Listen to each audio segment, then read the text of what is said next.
అదిగండి బెండకాయ పులుసులోకి కొంచెం ఆయిల్ వేసి జీలకర్ర 2 చిన్నులపాయలు కొంచెం తొక్కి తర్వాత ఉల్లిపాయలు వేసాక అవి కొంచెం ఎర్రగా కనిపిస్తున్నప్పుడు బెండకాయ వేసేయండి.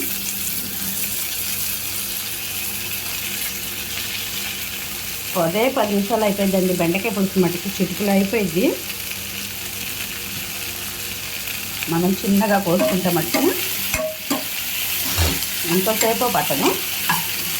ఇలా కాసేపు బెండకాయలు కూడా వేసాను కలిపిస్తాను కాబట్టి ఇప్పుడు టమాటాలు వేసేద్దాం.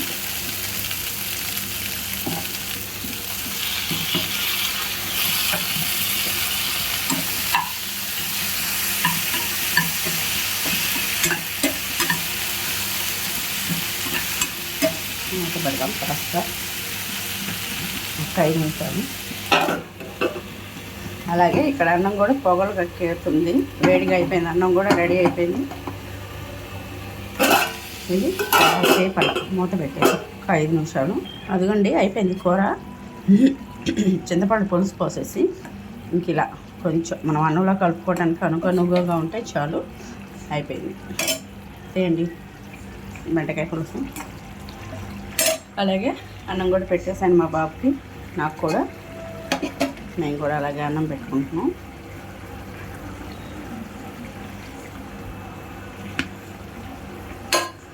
అన్నం కూడా వేడిగా తింటేనే మంచిది. వర్షాకాలం కూర కట్టేస్తాం.